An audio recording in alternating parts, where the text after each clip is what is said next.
देखो, रशिया और यूक्रेन का कोई मुकाबला नहीं है। यूक्रेन बहुत छोटा कंट्री है। यूक्रेन की टोटल फौज 2,55,000 है, जितों कि 13 लाख फौज 14 लाख रशिया कोले है।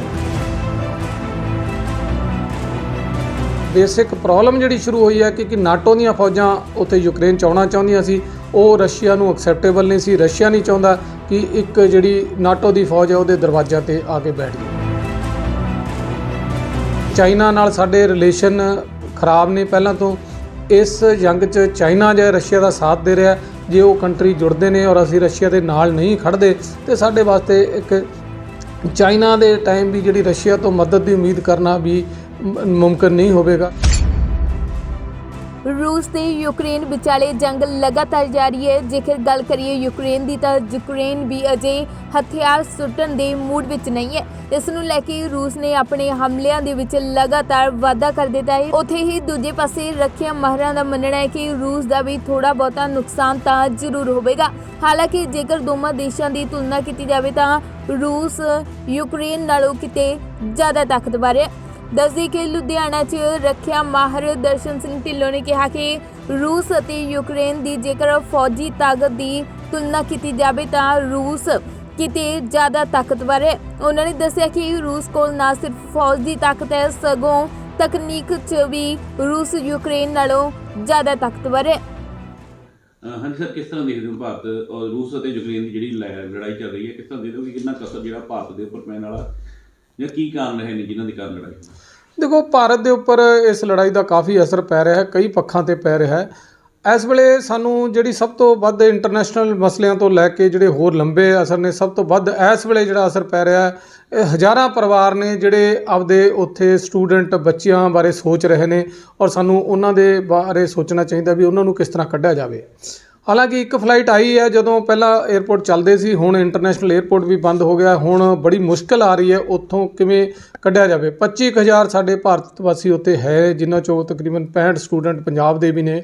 ते बड़ी कोशिश करनी पेगी सानू उन्हां नूं लैके आउण दी, क्योंकि जिस तरह असीं उन्हां नूं कह रहे हैं भी दूसरे कंट्रियां चले जाओ, बसां चले जाओ, ये काम बड़ा मुश्किल है और बहुत ही रिस्की भी है। उस दे नाल तो देखना पेगा भी किस तरह असीं इस नूं मैनेज करिए, क्योंकि हुण लगदा है भी क्राइसिस खत्म होने वाला है। क्योंकि जिहड़ी रशियन फौजां ने वो कीव के आले दुआले पहुँच गई ने और ये 1 या 2 दिनों च मसला खत्म हो जाना। कीव ते कब्जा हुंदे ही उत्थों की सरकार है टुट जानी है और रशिया का कब्जा हो जाना है।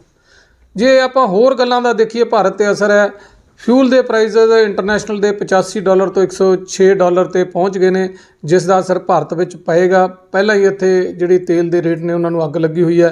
जे 8-9 रुपए रेट इस दे नाल वधना लाजमी है। एक बहुत बड़ी आर्थिक जिहड़ी मार होवेगी भारतीयों ते जे तेल के प्राइसेस वध गए, जे गौरमेंट ने कोई एक्साइज ड्यूटी च रिलीफ ना दिती। तीसरा साडा व्यापार भी काफ़ी लोगों का फसिया होया। तकरीबन 500 करोड़ की जिहड़ी एक्सपोर्ट है वो सिर्फ पंजाब चों इन्हां दोनों कंट्रियां नूं है, तो इस ते भी आर्थिक तौर पर काफ़ी असर पेगा। बाकी चाइना नाल साडे रिलेशन खराब ने पहलां तो। इस जंग च चाइना जो रशिया का साथ दे रहा है। जे वो कंट्री जुड़ते हैं और असीं रशिया के नाल नहीं खड़ते तो साडे वास्ते एक चाइना के टाइम भी जिहड़ी रशिया तो मदद की उम्मीद करना भी मुमकिन नहीं होवेगा, क्योंकि फिर वो दूसरे पासे जिहड़ी है सारी जिहड़ी सपोर्ट है चली जाएगी। इस करके कई चीज़ों के लॉन्ग टर्म इफैक्ट भी पैणगे और उत्थे जिहड़ी है बेसिक प्रॉब्लम जिहड़ी शुरू हुई है कि नाटो दी फौजां उत्थे यूक्रेन च आउणा चाहुंदियां सी, वो रशिया नूं एक्सैप्टेबल नहीं सी। रशिया नहीं चाहुंदा कि एक जिहड़ी नाटो की फौज है उहदे दरवाज़िਆਂ ते आके बैठ जाए। रखिया माहर दर्शन सिंह ने दसिया कि लड़ाई जिस मर्जी विचाले होवे नुकसान दोवां पासिਆਂ ਤੋਂ ਹੁੰਦਾ है। उन्होंने कहा कि इसका असर भारत ते भी पैण वाला है, क्योंकि भारत दे रूस नाल चंगे पुराने संबंध ने ਅਤੇ एशिया दे विच चाइना वड्डी पावर है। जेकर भारत भविख विच चाइना के विरुद्ध रूस तो किसी भी तरह की मदद चाहुंदा है तो उसनूं अज रूस का साथ देना ही होवेगा। सर, हथियार की गल करते यूक्रेन ते कंपैरिजन करते यूक्रेन ते रशिया का किस तरह के हथियार होना चाहिए? देखो, रशिया और यूक्रेन का कोई मुकाबला नहीं है। यूक्रेन बहुत छोटा कंट्री है। यूक्रेन की टोटल फौज 2,55,000 है, जितों कि 13 लाख फौज 14 लाख रशिया कोले है और उन्होंने होर भी सपोर्ट है, दूजे पासों भी सपोर्ट है। जे आप हवाई जहाज़ भी देखिए तकरीबन 400 हवाई जहाज़ जोड़े यूक्रेन कोले ने, दूजे पासे 4,000 तो उपर का बड़ा फलीट है। हालांकि एक दो जहाज़ उन्होंने डेग ले ने यूक्रेन ने, ਕਿਉਂਕਿ ਨੁਕਸਾਨ ਦੋਨੇ ਪਾਸੇ ਹੋਣਾ ਹੁੰਦਾ ਹੈ ਜੰਗ 'ਚ। ਕੋਈ ਜੰਗ ਇਸ ਤਰ੍ਹਾਂ ਦੀ ਨਹੀਂ ਹੁੰਦੀ ਜਿਸ 'ਚ ਕਿਸੇ ਵੀ ਪਾਰਟੀ ਦਾ ਕੋਈ ਨੁਕਸਾਨ ਨਾ ਹੋਵੇ। ਪਰ ਜੇ ਫੌਜ ਦੀ ਸਪਿਰਿਟ ਹੀ ਦੇਖੀਏ, ਹਥਿਆਰਾਂ ਵਾਈਜ਼, ਮਿਜ਼ਾਈਲਾਂ ਵਾਈਜ਼, ਰੌਕਟਾਂ ਵਾਈਜ਼, ਟੈਂਕਾਂ ਵਾਈਜ਼, ਟੈਂਕ ਵੀ 5 ਗੁਣੇ ਨੇ ਉਹਨਾਂ ਕੋਲੇ, ਰਸ਼ੀਆ ਕੋਲੇ, ਯੂਕਰੇਨ ਤੋਂ। ਇਸ ਕਰਕੇ ਕੋਈ ਮੁਕਾਬਲਾ ਨਹੀਂ ਹੈ। ਬਹੁਤ ਜਲਦੀ, ਵੈਸੇ ਤਾਂ ਜੇ ਉਹ ਚਾਹਣ ਤਾਂ ਬਹੁਤ ਜਲਦੀ ਸਾਰੇ ਯੂਕਰੇਨ ਦੇ ਉੱਪਰ ਦੀ ਉਹਨਾਂ ਦੇ ਟੈਂਕ ਲੰਘ ਸਕਦੇ ਸੀ, ਪਰ ਰਸ਼ੀਆ ਕਿਤੇ ਨਾ ਕਿਤੇ ਚਾਹੁੰਦਾ ਵੀ ਕੋਈ ਹੱਲ ਇਸ ਤਰ੍ਹਾਂ ਦਾ ਨਿਕਲ ਜੇ ਜਿਸ ਦੇ ਨਾਲ ਕੋਈ ਸੋਲੂਸ਼ਨ ਹੋ ਜਾਏ। ਫਿਰ ਤੋਂ ਸਥਿਰ ਹੋ ਜਾਣਗੇ, ਠੀਕ ਹੋ ਜਾਣਗੇ। ਹੁਣ ਕੋਈ ਬਾਹਲਾ ਸਮਾਂ ਨਹੀਂ ਲੱਗਣਾ, ਕਿਉਂਕਿ ਕੀਵ ਦੇ ਬਾਹਰ ਜਿਹੜੀ ਉਹਨਾਂ ਦੀ ਕੈਪੀਟਲ ਹੈ ਉੱਥੇ ਆਲੇ ਦੁਆਲੇ ਤਾਂ ਪਹੁੰਚ ਹੀ ਚੁੱਕੇ ਨੇ ਉਹ, ਤੇ ਹੁਣ ਕੋਈ ਜ਼ਿਆਦਾ ਸਮੇਂ ਦੀ ਗੱਲ ਨਹੀਂ ਹੈ। ਉਹ ਮੈਨੂੰ ਲੱਗਦਾ ਵੀ ਜਿੱਥੋਂ ਤੱਕ ਉਹਨਾਂ ਦੇ main command and control centre ਔਰ ਉਹਨਾਂ ਦੇ ਪ੍ਰੈਜ਼ੀਡੈਂਟ ਨੂੰ ਲੱਭ ਰਹੇ ਨੇ, ਜਦੋਂ ਉਹਨਾਂ ਤੇ ਉਹਨਾਂ ਦਾ ਕਬਜ਼ਾ ਹੋ ਗਿਆ ਤੇ ਨਾਲ ਦੀ ਨਾਲ ਹੀ ਉਹਨਾਂ ਨੇ ਕੁਝ ਐਡਹੌਕ ਗਵਰਨਮੈਂਟ ਬਣਾ ਕੇ ਇਸ ਜੰਗ ਨੂੰ ਖਤਮ ਕਰ ਦੇਣਾ ਹੈ। ਸਰ 에ਅਰ ਬੇਸ ਜਿਹੜਾ ਯੂਕਰੇਨ ਦਾ ਉਹ ਬੰਦ ਹੋ ਚੁੱਕਾ, ਪਰ ਫਿਰ ਵੀ ਜਿਹੜੇ ਹਜ਼ਾਰਾਂ ਦੀ ਤਾਦਾਦ ਤੇ ਜਿਹੜੇ ਸਟੂਡੈਂਟਸ ਆ ਉਹ ਹਜੇ ਵੀ ਫਸੇ ਹੋਏ ਨੇ। ਭਾਰਤ ਸਰਕਾਰ ਸਰ ਕਿਸ ਤਰ੍ਹਾਂ ਜਿਹੜੀ ਸਟੂਡੈਂਟ ਨੂੰ ਲੈ ਕੇ ਆਏਗੀ ਭਾਰਤ?